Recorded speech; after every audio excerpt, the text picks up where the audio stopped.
Right, well, to take a look at the political week and year that was, I'm joined by National Senator Matt Canavan. Matt, let's get straight into it. Energy relief, of course, was at the top of the agenda. And this package that, we've had has been slammed for the fact it would indeed drive up prices.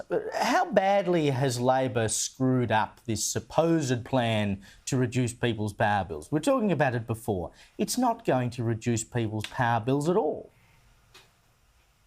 Well, Caleb, I think we might look back on the past week as the beginning of the end for the Albanese government. It really is that much of a stuff-up. You've seen the industry, the gas industry, come out and call it a Soviet-style system, and it really is, because the government here is now saying that they are going to and have the enormous power to intervene and tell gas producers not just what price they can charge, not just a price cap, but when and how they have to negotiate, offer, and ultimately agree to supply gas with their customers. This is in effect the nationalisation of the gas industry, and it's been done within a week. We only actually learnt Friday last of these radical plans. In fact, they were dropped out on Friday evening after the National Cabinet. Before that, there was no even scintilla of idea that somehow the government would be putting on these types of measures for the long term.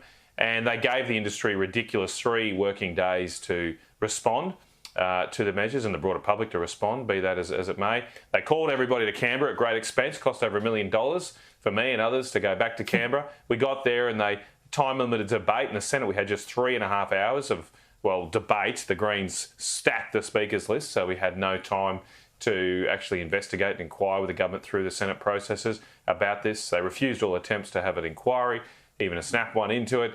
And so they've only got themselves to blame now. And now it's the Labor Party's electricity market. They have tinkered with this market like no other government has done before. And I can just only hazard a guess, Caleb, that they had that 50-year celebration of Whitlam. Whitlam's 50 years since he was elected. The other week, they've come away inspired to adopt radical Whitlam-like policies. And I suppose we'll just have to sit back, grab the popcorn and see if this movie turns out any different than the original Whitlam series. Well, and the question is, where do things go from here, right? Because, we know that the government obviously has a green agenda. They don't very much want to talk about the causes of why power prices are going up. I mean, we all know how supply and demand works. This is a problem that is set to get worse. How does the government handle this for another 2.5 years? Well, that's a very good point, Caleb. It's not, although it's not quite true to say they never identify a cause for the increased prices. They just identify one cause. It's, if you like, a reverse Monty Python sketch. Yes. They only mention the war. The government's only mentioned the war at the moment in terms of the increased gas prices that we see around the world and are having ramifications here in Australia. The problem for the government is their argument does not fit the facts. In fact, the global gas price today is lower than it was on the day that Vladimir Putin invaded Ukraine. In fact, it's lower on the government's own figures. The ACCC published a so-called netback series, which is based on Asian gas prices. That's lower today than it was in February this year when Ukraine was invaded. The reason that gas prices increased so much in about the year before the Ukraine invasion was because Europe had a very windless winter last year. Of course, Europe has developed none of its own gas, or barely none of its own gas resources, and that pushed power prices through the roof. That was a consequence of Europe becoming obsessed and reliant on unreliable renewables. Now, our problem here, Caleb, is we're going down the same path. And while ever the government misdiagnoses this problem and continues to say it's all because of Vladimir Putin, now that played a role, but it's not all because of Vladimir Putin. If they keep going with that, they won't identify the real solution here, which is to unlock and develop our own gas reserves. This government is giving money to green activist groups. They've called in 18 coal and gas projects for reapproval at the behest of green activist groups. They're in hock to the Greens, and they are doing nothing, absolutely nothing, to increase the supply of gas, which is the key to bring down power prices and everybody's cost of living. Now, obviously, just beyond power bills, the cost of living really is the only issue that I think rates at the moment. It obviously hits everybody's hip pocket. Everyone's thinking about it.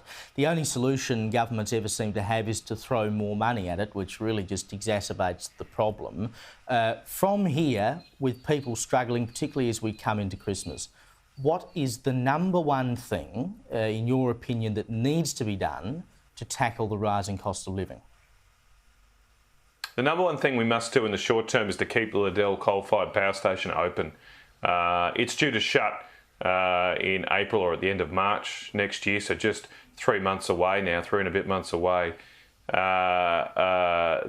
government has currently got an application from the owner of that power station, AGL, to blow it up. And I'm not being exaggerating there. The application is they want to blow up the power plant and chuck in some solar panels and batteries where we once had this productive power facility.